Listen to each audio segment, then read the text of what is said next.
to energetický kanál?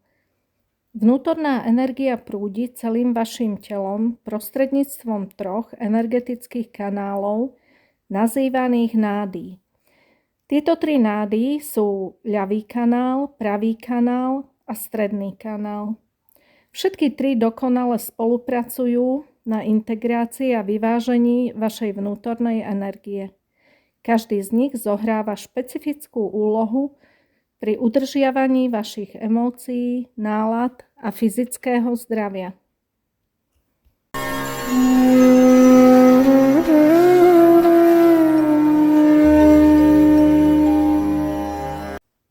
Úloha ľavého kanála. Váš ľavý energetický kanál, v sanskrite nazývaný Ida nádi, je známy aj ako mesačný kanál. Začína sa v Muladhara čakre a prechádza ľavou stranou vášho tela, pričom končí v oblasti superega na pravej strane mozgu. Superego je zásobárňou všetkých vašich spomienok, zvykov a podmienenosti.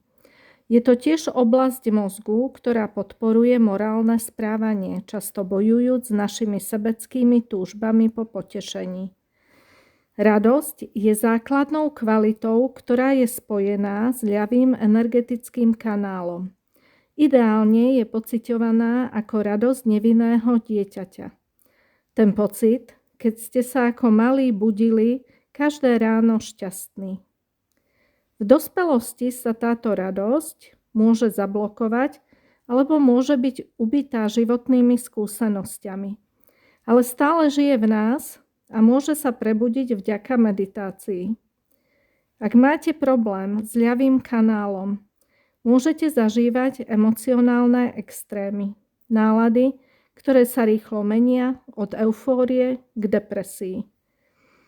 Môžete tiež pociťovať letargiu a extrémnu pasivitu. Väčšina z nás už zažila deň, keď sa nám nič nechcelo robiť a vylihovali sme na gauči. Pamätáte si ten nedostatok energie a túžby, ktoré ste cítili, keď ste len tak posedávali, ale neurobili ste vôbec nič? Tento pocit mohol byť spôsobený problémom s vašim ľavým energetickým kanálom. V skratke, váš ľavý energetický kanál ovplyvňuje vaše emócie, pocity a túžby. Je tiež spojený s vašimi spomienkami a minulými skúsenosťami. Pokiaľ sa vaše emócie udržia v rámci medzi, bude sa vám dariť dobre. Ak však pociťujete emocionálne extrémy, ako sú depresia, skľúčenosť a hlbavosť, potom je čas s tým niečo urobiť. Všetko, čo potrebujete na to, aby sa začal očisťovať váš ľavý kanál, je meditácia. Techniky Sahaja jogy sú jednoduché, bezpečné a pri navrátený pocit radosti a energie, ktorý zažijete, môže byť v dobrom slova zmysle návykový.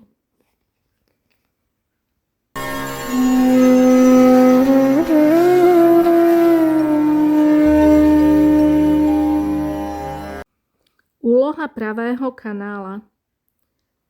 Váš pravý energetický kanál, Pingala nádi, nazývaný aj slnečný kanál, začína vo vašej svadištána čakre. Prechádza po pravej strane vášho tela a končí v oblasti ega na ľavej strane mozgu. Ego je oblasť vášho mozgu, ktorá vám dáva pocit individuality a vlastného ja, odlišného od ostatných. Práve ego vám umožňuje vnímať seba samého ako mňa samého alebo ako ja. Aktivita a plánovanie sú základné vlastnosti spojené s pravým energetickým kanálom. Tieto vlastnosti poháňajú vaše mentálne a fyzické aktivity.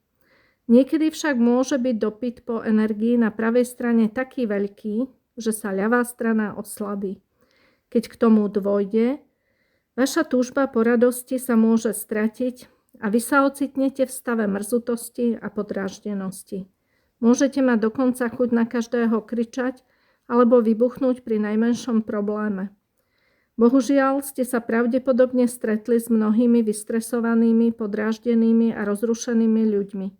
Je ťažké udržať si rovnováhu medzi emóciami a aktivitou, v stresujúcom a agresívnom prostredí škôl či pracovisk. Môže byť tiež náročné udržať si pokojný a láskyplný domov, v ktorom by sa tieto nerovnováhy mali dať napraviť. V dôsledku toho sa negativita, stres a agresivita naďalej hromadia. Našťastie uvedomenie si tohto stavu je prvým krokom k náprave tejto nerovnováhy. Meditácia a prístup k vašej vnútornej energii vám umožní obnoviť harmóniu. V skratke, váš pravý energetický kanál ovplyvňuje vaše schopnosti plánovania a konania do budúcnosti. Zohráva úlohu pri negatívnych emóciách, ako sú hnev, podráždenosť a stres.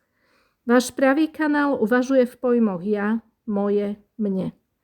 Ak to s týmito postojmi preženiete, môže sa stať, že pre svoje okolie budete nepríjemní. Vaša meditácia vám však napovie, kedy je energia v pravom kanáli príliš preťažená a kedy je časť vychladnúť a znova nastoliť rovnováhu.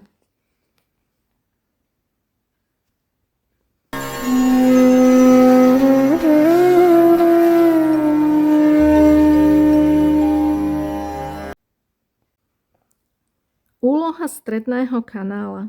Váš stredný energetický kanál Sušumna nády, nazývaný aj stredná cesta, vedie od krížovej kosti na spodku chrbtice, kde sídli vaša vnútorná energia, prechádza priamo chrbticou nahor do Sahasrára čakry. Je to kanál, ktorý podporuje váš duchovný rast. Možno vás k Sahadža joge pritiahla práve sila tohto stredného kanála, ktorý vám pomáha neustále sa zlepšovať na osobnosť s hlbokým zameraním na jemnejšie aspekty života. Váš celý jemný energetický systém je zjednotený v Sahasrára čakre, čo z nej robí najdôležitejšiu čakru pre duchovný rast a meditáciu, keďže práve tam má vaša vnútorná energia najväčší potenciál, aby vám pomohla. Odstraňovanie blokád v strednom energetickom kanáli je dôležitou súčasťou Sahadža jogy, pretože keď zostávate v rovnováhe, kanál sa udržuje čistý a umožňuje kundalíny plynule stúpať do Sahasrára čakry, kde sa vaša vnútorná energia zjednocuje s energiou vesmíru. Správne fungovanie stredného kanála je nevyhnutné pre udržanie rovnováhy energií a predstavuje podstatu tejto rovnováhy a prvotný cieľ meditácie. Hoci to môže znieť zložito, dá sa to pochopiť jednoducho. Ľavý a pravý energetický kanál pomáhajú vyvažovať emócie, túžby a konanie v každodennom živote, zatiaľ čo stredný kanál podporuje neustále duchovné zdokonaľovanie. Udržiavanie všetkých troch kanálov v rovnováhe a čistote vám umožňuje zvládať životné výzvy s ľahkosťou a prežívať jeho radosti vyváženejším a zmysluplnejším spôsobom.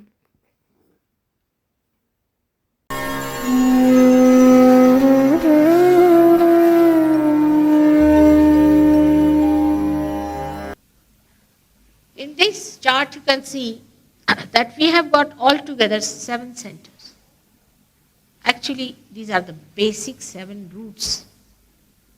And that we have got 3 channels, one on the left, one on the right, and one in the center.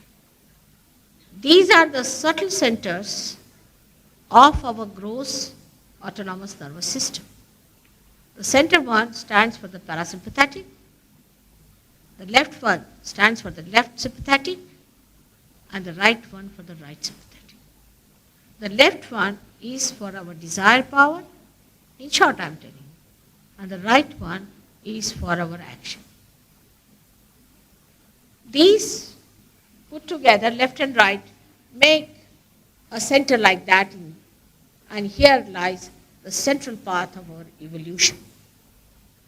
Through the central path, we rise from carbon stage to different stages, and these centers are the milestones of our evolution.